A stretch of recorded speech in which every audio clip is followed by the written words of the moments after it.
Friend, जैसा कि आप लोग सभी जानते हैं कि कंप्यूटर में इस समय बहुत ज़्यादा शॉर्टकट पूछे जा रहे हैं, तो आपके लिए कुछ इंपॉर्टेंट शॉर्टकट्स हैं जो आप देख सकते हैं। F1 का मतलब होता है हेल्प। किसी भी चीज़ को जब आप हेल्प करने के लिए डालते हैं तो आप डायरेक्ट F1 पर क्लिक करके जा सकते हैं। F2 डालने पे एडिट कर सकते हैं। मतलब आप MS एक्सेल जैसे ओपन करेंगे, उसमें अगर आप ओपन करने के बाद F2 बटन टाइप करेंगे होम पेज के जाने के बाद, आप एडिट के ऑप्शन पर जा सकते हैं। F5 का मतलब होता है गो टू स्पेसिफिक फील्ड। किसी एक स्पेशल फील्ड पे जाने के लिए आप MS एक्सेल में F5 टाइप करके डायरेक्ट जा सकते हैं। हमारे पास चौथा आता है F7, spelling check selected text on document. जब कोई डॉक्यूमेंट्स हम लिखते हैं तो वहाँ पर कोई स्पेलिंग गलत हुई है कि सही है, इसको चेक करने के लिए हम MS एक्सेल में डायरेक्ट F7 टाइप करके डायरेक्ट हम चेक कर सकते हैं कोई स्पेलिंग गलत है सही। अगर कोई गलत होगी तो वो भी दिख जाएगा, और नहीं और सही होगी फिर भी आपको चेक कर दिया जाएगा। F9 MS एक्सेल में F9 का प्रयोग किसी चीज़ को, किसी जैसे कि गणितीय अंकों को कैलकुलेट करने के लिए आसानी से इसका प्रयोग F9 का प्रयोग किया जाता है। आप F9 का प्रयोग करके किसी भी चीज़ को आसानी से कैलकुलेट कर सकते हैं।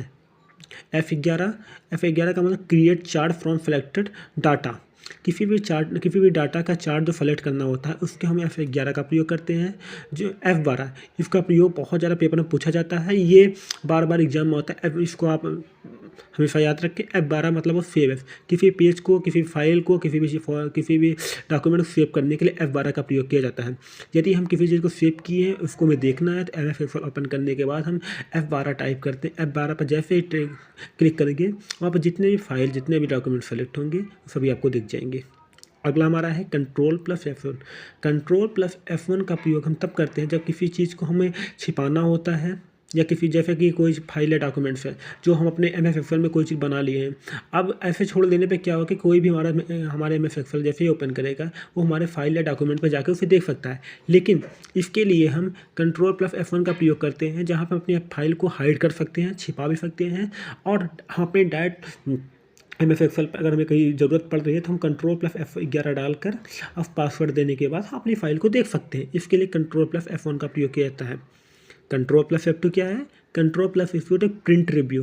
जैसे हम किसी भी चीज़ को, आपने देखा होगा मोबाइल वगैरह है, मोबाइल में आप जब किसी एडमिट कार्ड वगैरह डाउनलोड करते हैं तो वहाँ पे एक प्रिंट का ऑप्शन होता है। प्रिंट करने के बाद क्या होता है, हमारे पेज जो रोबो जैसा एडमिट कार्ड होता है वैसा टाइप हो किया जाता है।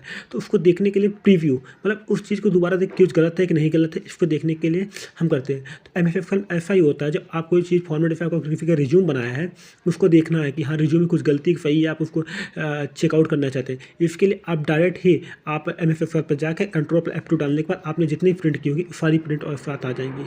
तीसरा है हमारे साथ Ctrl+F3 name manager dialog box. Dialog box क्या होता है, हम जैसे किसी चीज़ का नाम देने के लिए, किसी चीज़ को मिनिमाइज करने के लिए, मिनिमाइज नहीं, किसी चीज़ का नाम देने के लिए मिनिमम या तो मैक्सिमम अक्षरों में लिख सकते हैं, इसलिए Ctrl+F3 का प्रयोग किया जाता है। Ctrl+F9।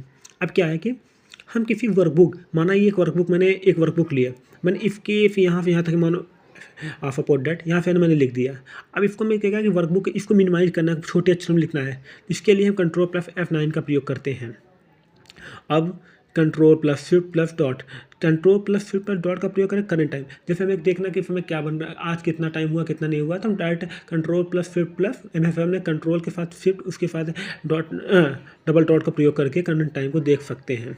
कंट्रोल पर सिंगल डॉट का प्रयोग करके क्या देख सकते हैं, डेट, आज की डेट क्या है उसको हम देख सकते हैं।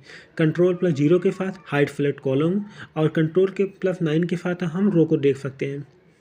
तो Ctrl+Shift+9 Ctrl+ बार बार यही है। तो अगले पेज में आपको इसके अगर हम दिखाएंगे। आज भी के लिए इतना ही।